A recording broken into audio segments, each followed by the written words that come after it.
sobre procedimientos quirúrgicos en tiempos de COVID-19, consideraciones a tener en cuenta. Yo soy del Servicio de Ginecología Oncológica del Hospital Realiati. Entonces, al ver el título de la ponencia, empecé a buscar información respecto a qué se podría presentar y en el ámbito en el cual también nosotros nos estamos desarrollando en nuestro hospital. Y encontré básicamente esto, que es esto es la revisión que hizo IECTI, un reporte de la evidencia número 18 en abril de este año. Y realmente la he citado acá porque compila todo lo que necesitamos saber.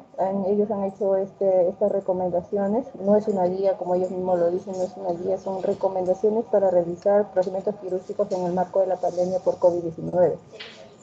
Y realmente es muy interesante porque han hecho una revisión, una búsqueda bibliográfica importante y han obtenido información que desde el punto de vista quirúrgico para nosotros es muy valiosa.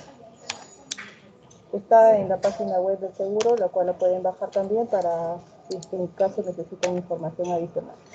El problema todos ya lo conocemos, el problema de la pandemia que empezó como una enfermedad respiratoria denominada enfermedad por coronavirus 2019 o COVID-19 causada por el SARS-CoV-2. El problema es la rápida expansión que tiene y para nosotros es según la fase de respuesta en la que se encuentra el país, sea preparatoria, contención o mitigación. Todo paciente que precise una intervención quirúrgica para nosotros es un problema, sea sospechoso o no sea sospechoso. Del mismo modo, es importante tener en cuenta pautas específicas en el caso uno se enfrente a un paciente que sea positivo al COVID. Entonces los escenarios nos van a contemplar intervenciones tanto de emergencia, de urgencia y de electiva, que siempre es como que siempre lo hemos tenido. La diferencia es que ahora nos encontramos en una situación especial que es la pandemia. Entonces hay que también reconocer que hay cirugías que no se pueden diferir, ¿no? Y lo más importante es tener un diagnóstico con la mayor certeza posible.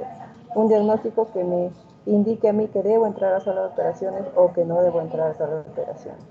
Entonces, también vale indicar que si hay una posibilidad de tratamiento alternativo conservador, hay que considerarla como una opción y sobre todo que sea una opción segura en el marco en el cual nos desarrollamos.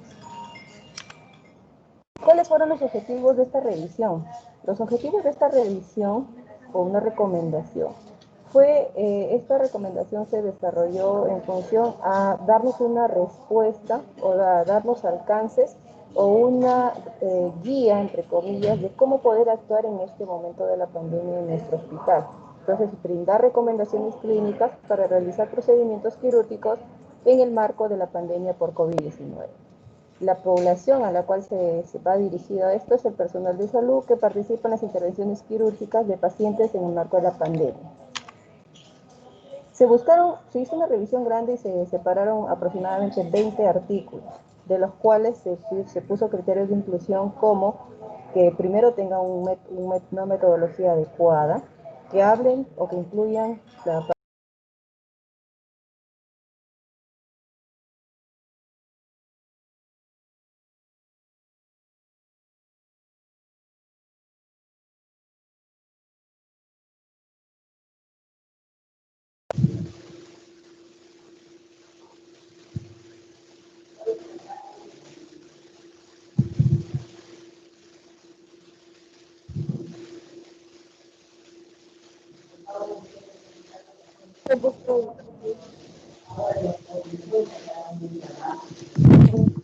¿Se escucha?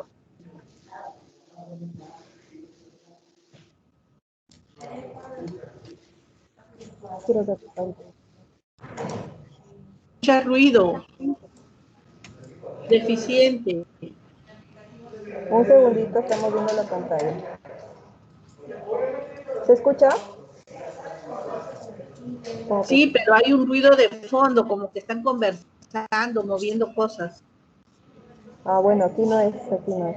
Bueno, entonces de los 20 artículos que Apaguen los micrófonos en todo caso, de ahí para todos apaguen. 20 artículos, y de estos 20 artículos, cumpliendo los criterios de inclusión, como los que incluyen cirugías y que tengan una metodología adecuada, se seleccionaron solamente estos artículos. Primer artículo en lo que corresponde a los procedimientos que generan aerosol y el riesgo de transmisión en trabajadores de salud, una revisión sistemática. Se incluyó una guía para cuidados quirúrgicos durante el COVID-19, un consenso colombiano de atención, diagnóstico y manejo de la infección por SARS-CoV-2 en establecimientos de atención de la salud. Se incluyeron dos más, uno que incluye el manejo quirúrgico de pacientes con infección por COVID-19, de la recomendación de la Asociación Española de Cirujanos, y precauciones para operar en los ambientes quirúrgicos durante la pandemia para los miembros del equipo quirúrgico. Y entonces, en función de estos artículos, se buscaron cómo formular las recomendaciones. Las recomendaciones se van a formular en función a las fases en que nos encontremos de la pandemia.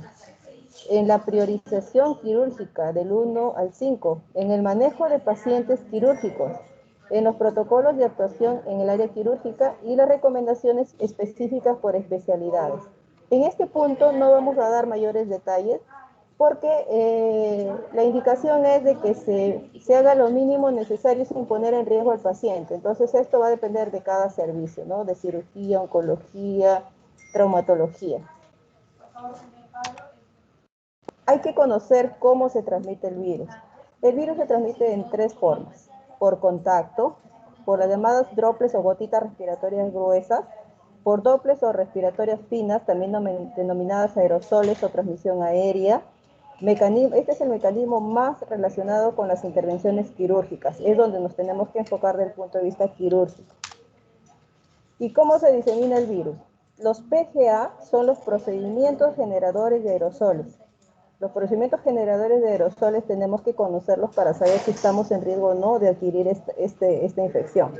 Estos PGA facilitan la transmisión de enfermedades y son responsables de una importante tasa de infección nosocomial en el personal de salud. Y entonces, ¿qué es la transmisión por aerosol? Es la diseminación de núcleos de microgotas en el aire o de pequeñas partículas de tamaño respirable que contienen agentes patógenos y que pueden alcanzar distancias iguales o superiores a 1 metro. En la cirugía no estamos a más de 1 metro, estamos menos de 1 metro, entonces tenemos más riesgo, por lo cual hay que conocerlo. Algunos de los microorganismos pueden ser transportados, pueden ser inhalados por las personas susceptibles, sin ni siquiera tener historia de haber tenido un contacto directo con el individuo infeccioso. Entonces, los aerosoles son consideradas partículas que se producen cuando una corriente de aire se mueve a través de una superficie con película de líquido.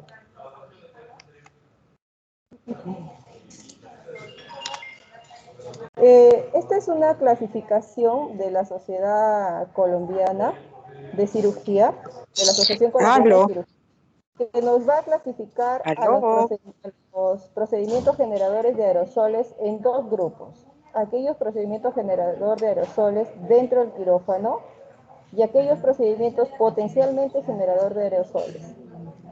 Si nosotros decimos generador de aerosoles, por ejemplo, tenemos la intubación endotraqueal, la ventilación manual antes de la intubación, la toracostomía, la traqueostomía abierta.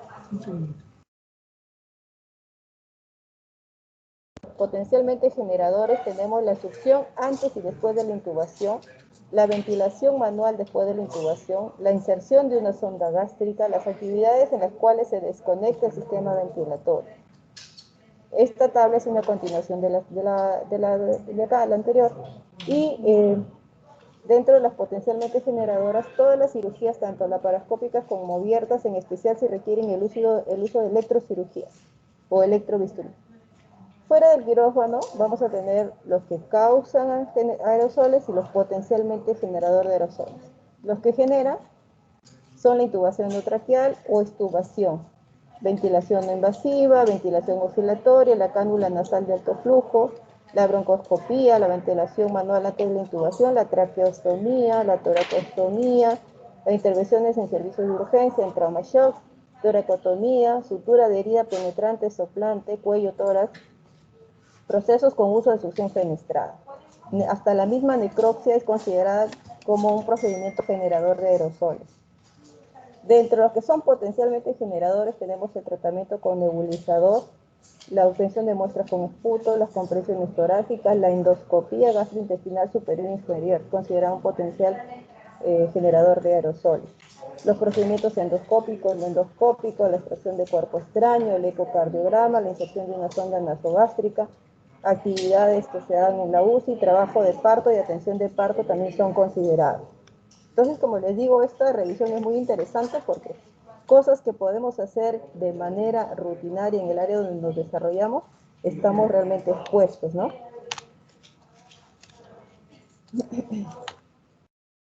Y en relación a la cirugía laparoscópica es un PGA o un procedimiento generador de aerosoles que genera más partículas de aerosol por la necesidad de realizar un neumoperitoneo.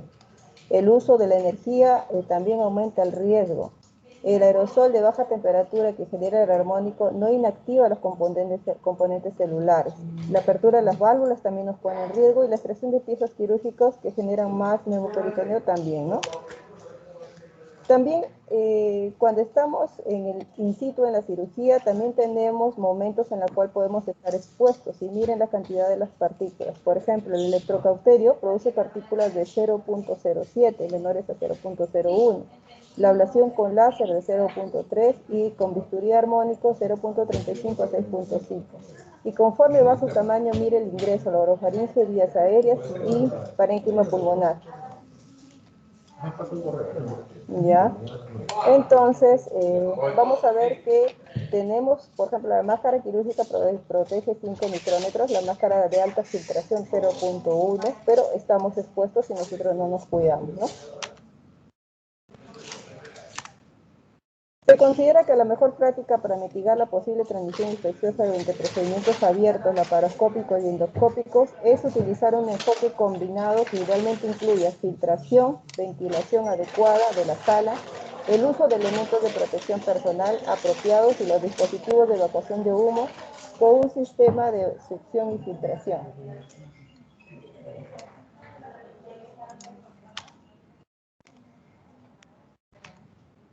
Entonces, nosotros tenemos que saber determinar en qué fase estamos, y este cuadro es muy interesante. Fase 1, casi normal, como estábamos antes de la pandemia. Fase 2, cuando del 5 al 24% de las camas del hospital son COVID. Alerta media, cuando el 25 al 49%, alerta alta, 50 al 74%, y emergencia, 75%. Entonces, el triaje en emergencias vamos a hacerlo, acá no necesitamos, pero acá sí tenemos que hacer un triaje diferenciado. Y el triaje diferenciado va en función al área COVID o no COVID, ¿no? Los recursos, desde la alerta 2, vamos a ver que aún no hay impacto, pero está restringido.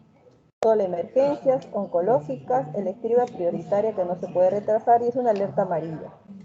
La alerta media, hay impacto ya en los recursos, en la hospitalización y la UCI reservada por la pandemia, y está restringido solo a emergencias y pacientes oncológicos en las cuales no podemos diferir el tratamiento porque su supervivencia entre los próximos 3 meses se compromete, o pacientes que no pueden someterse al tratamiento neoadyuvante para retrasar los procesos quirúrgicos, pacientes que no conllevan estancias largas en UCI.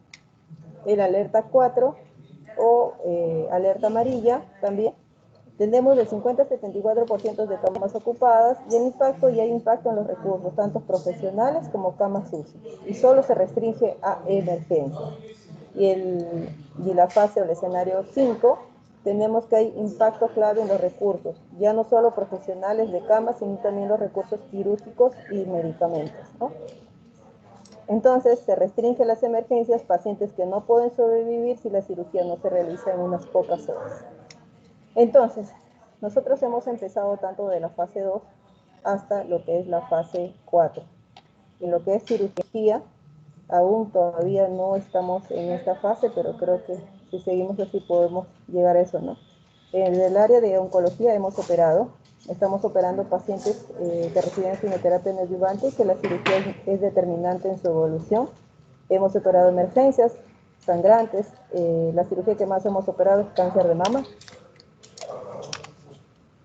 Si nosotros describimos el equipo de protección, todo personal de salud tiene que tener un equipo de protección, y entonces vemos que se debe tener un gorro que cubra completamente el cabello, si es que tenemos cabello largo.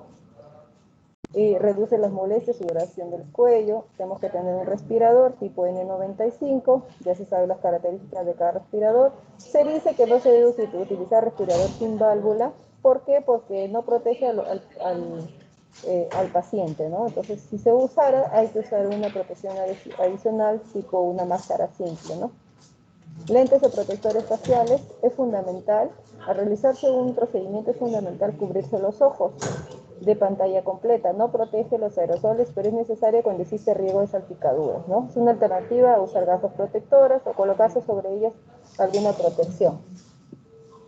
Esto es importante especialmente para manejar la vía aérea en los anestesiólogos, por ejemplo, ¿no?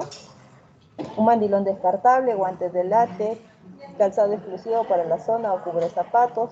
Una vez colocado el EPP, se realizará el lavado quirúrgico con productos a base de alcohol, guantes de nitrilo y se colocará sobre el EPP el equipo estéril necesario para la intervención quirúrgica, bata y guantes estériles.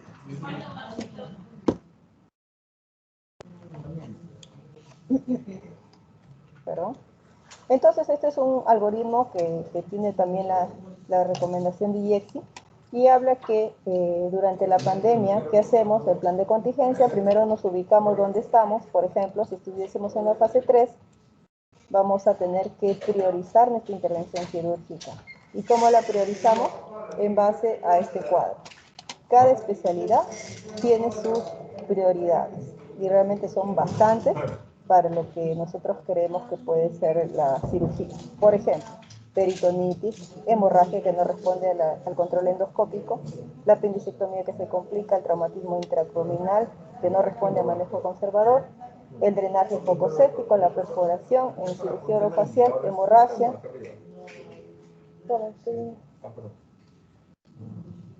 infecciones dentales, dislocación de la articulación temporomandibular, quemaduras graves, químicas, urología, la obstrucción renal, trauma renal, en traumatología, fracturas abiertas, en otorrino, de la vía aérea, traumatismo encefalocraniano, cirugía torácica, infarto miocardio, inminente de muerte, ruptura bronquial, cirugía vascular. Como ven, hay un montón de urgencias, por lo cual, sala de operaciones, como zona crítica, pues que ojalá no llegue está en cero. Lo que corresponde, por ejemplo, a tumores malignos también. Tenemos acá, les he puesto los cuadros básicamente para que ustedes lo puedan también leer, porque realmente No se escucha ni se y, ve ni nada. por ejemplo, acá tenemos cáncer de mama con receptor de estrógeno, también está considerado una de las prioridades, ¿no? De manejo quirúrgico. Ahora su conferencia se escucha interferida por ruido. ¿Y cómo yo los priorizo? Pongo prioridad 1A, 1B, 2, 3, 4. ¿Y qué significa esto? Prioridad 1A es una emergencia, requiere cirugía dentro de las primeras 24 horas. 1B es una urgencia, requiere cirugía dentro de las 72 horas, 3 días. Prioridad nivel 2, cirugía puede Por ser favor, diferida hasta 4 participantes, apaguen hasta sus un mes. micrófonos. Por Prioridad 3, favor. la cirugía puede ser diferida hasta 3 meses. Prioridad 4, la cirugía puede ser diferida hasta más de 3 meses. Este ejercicio tenemos que hacerlo porque, según la lista de pacientes en espera que tenemos que aplicarlo e ir seleccionando cuáles podrían operarse o deben operarse, ¿no? Y tiene un fundamento técnico, ¿no? Y entonces, una vez que hemos priorizado al paciente, vamos a ver qué prioridades 2, 3, 4, diferimos el tratamiento quirúrgico, pero nos quedamos con el 1, el 1A y el 1B. Hay que tener medidas generales preoperatorias, se debe priorizar el tratamiento no quirúrgico. Por ejemplo, si tengo un cáncer de cervix, en la cual le puedo ofrecer quimioterapia o radioterapia versus la cirugía, pero una cirugía larga, se debería optar por esto, ¿no? Se debe elegir la mejor vía de abordaje quirúrgico siempre que se cuente con todos los recursos necesarios para disminuir el riesgo de contaminación. Todo el personal debe usar el EPP para procedimientos generadores de aerosoles. Una vez que yo he hecho las medidas generales preoperatorias, debo realizar la prueba rápida. La prueba rápida, o idealmente, hace un mes tuvimos una reunión de la Sociedad de Ginecología Oncológica con Chile, Argentina y México, y realmente su realidad es similar a la nuestra. pero la diferencia es que ellos hacen prueba molecular.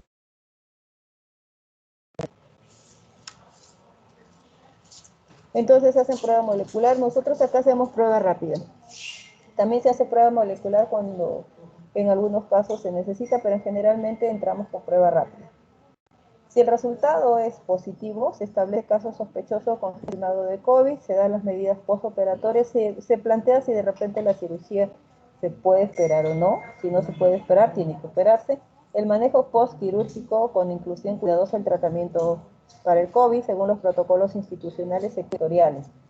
Se puede diferir el uso de algunos fármacos a criterio médico según la condición del paciente del procedimiento quirúrgico realizado. Si el resultado es negativo o la prueba no la tengo disponible, acá nos habla de realizar un cuestionario. Esto es lo que dice la guía o la revisión que se ha hecho, o una radiografía de tórax y TAC de tórax. Nosotros estamos entrando con prueba negativa y tomografía de tórax negativa. Con estas dos pruebas se nos está pidiendo para ingresar a sala de operación. No hacemos el cuestionario como una medida que reemplaza esto. Si está todo negativo, medidas postoperatorias según los protocolos habituales. Si alguno es positivo, volvemos a este nivel, se establece caso sospechoso y se maneja de acuerdo a ello. Este es el expuesto acá solamente para que lo vean. Es la encuesta que se hace a los pacientes con los cuales no contamos con una tomografía, por ejemplo, ¿no? Como le digo, nosotros no lo aplicamos, pero está en la revisión. Y este es el protocolo de actuación en el área quirúrgica. Ya vamos a terminar y, bueno, creo que esto de acá es un cuadro muy esquemático. Vamos a ver que tenemos pacientes tanto aislados en UCI o sala de hospitalización. Tenemos que dar 30 minutos al personal para la preparación del traslado. Activar el equipo de seguridad quiere decir por dónde yo voy a trasladar a mi paciente. Y esta es la fase preoperatoria. En esta fase preoperatoria vamos a ver en caso de pacientes COVID-19 y acá hago un acápite. Realmente la prueba negativa no nos descarta nada, así que se debe manejar a todo paciente como potencialmente COVID, al menos en la fase en la que estamos actualmente. La coordinadora de enfermería activa y coordina el equipo, traslada al paciente a sala de operaciones con su equipo de protección. La enfermería circulante externa coloca avisos de control, coloca lo que es el equipo de protección individual, los desinfectantes de superficie y espera la transferencia del paciente. La enfermera en quirófano, la instrumentista más la circulante interna, tiene que equiparse, preparar sala, el instrumentista tiene que lavado quirúrgico, el circulante prepara las mesas de instrumental, todo esto antes que ingrese el paciente. Evitar entrar durante la inducción si no está estrictamente necesario. Entonces, en la sala de operaciones solamente debe estar la enfermera circulante interna, la enfermera instrumentista y el anestesiólogo. Anestesiólogo y enfermera de anestesia comprueba el respirador, se equipa, prepara el carro con la medicación instrumental, prepara la bandeja de medicación. Y el técnico de quirófano se equipa también, prepara la sala de operaciones y ayuda a la colocación del paciente. Es la fase preoperatoria donde aún los cirujanos no entramos. Igualmente en la sala de operaciones se recomienda que debe haber un área de entrada y un área de salida. Por eso es que nosotros que estamos operando en INCOR tenemos un área donde entramos, no podemos.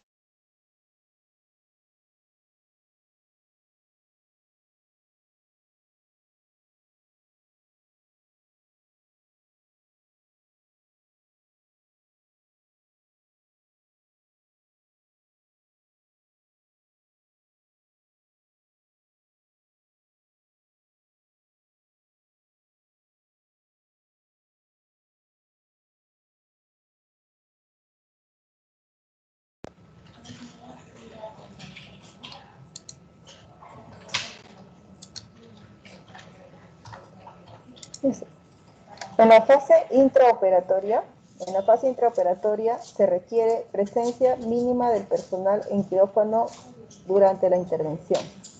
Afuera de sala circula la circulante externa para proveer algo que se necesite y acá se debe contactar la circulante externa con la interna en caso se necesite algo adicional. Todo material que ingrese y que no se haya usado debe descartarse. Mínimo personal, ya lo dijimos. Y en la fase postoperatoria se debe reanimar al paciente dentro de la misma sala. Si el paciente, de traslada al paciente a sala de aislamiento de UCI, tiene que estar anestesia, enfermería y técnico de quirófano. Luego se tiene que desinfectar la mesa quirúrgica, se retira secuencialmente el EPI y colocación de nuevo material de protección. Se recomienda ducharse después de la intervención. Acá en sala de operaciones se recomienda que los cirujanos sean los mínimos necesarios y el de mayor experiencia, así dice la guía de recomendaciones. Solamente debe estar el personal necesario, no más de lo necesario.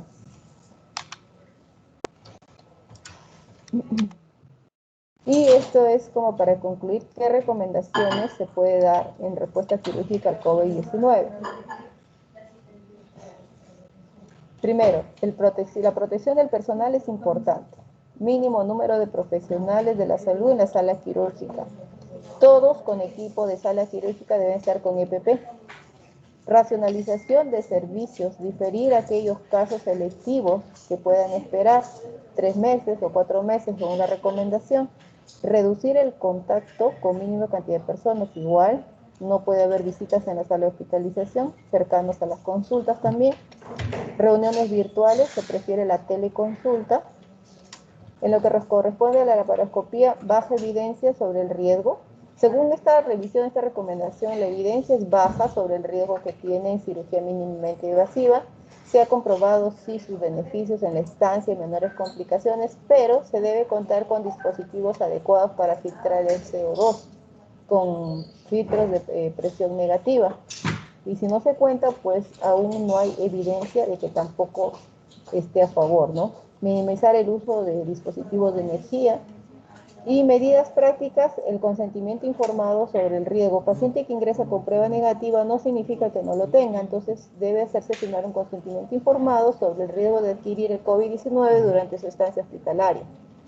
Todo paciente quirúrgico se debe establecer su estado COVID por la prueba rápida o la prueba molecular. Establecer e implementar una sala quirúrgica para COVID alejada de las otras salas y con las condiciones que debe requerir una sala, la presión negativa sobre todo. La endoscopía, todo personal que haga endoscopía tiene que usar EPP y priorizar solo los casos que sean considerados emergencia. En este momento no se puede utilizar endoscopía para procedimientos diagnósticos. Evitar el alcance de procedimientos también, ¿no? Entonces, todo aquello que incluye resección de mucosa o disección endoscópica de su mucosa. Yo creo que este cuadro nos enfoca todo lo que tenemos que saber sobre nuestra respuesta quirúrgica en este momento de pandemia. No sé si tienen alguna pregunta.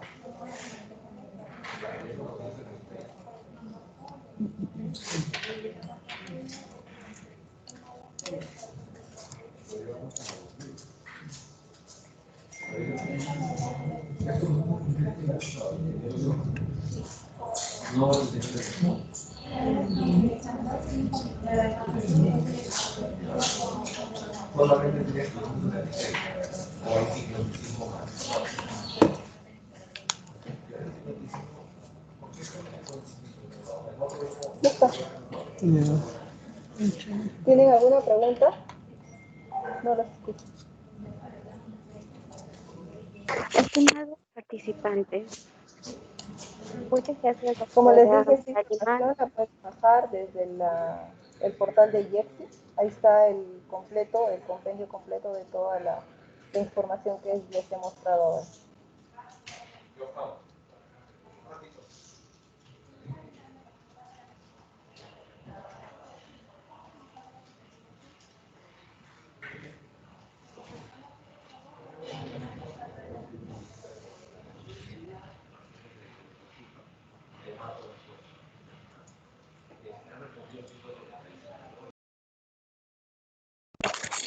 Bueno, muchas gracias, doctora Magali Malca, por su excelente ponencia. Gracias, estimados participantes, y nos estaremos reencontrando en la próxima telecapacitación. Gracias. Muchas gracias. Muchas gracias.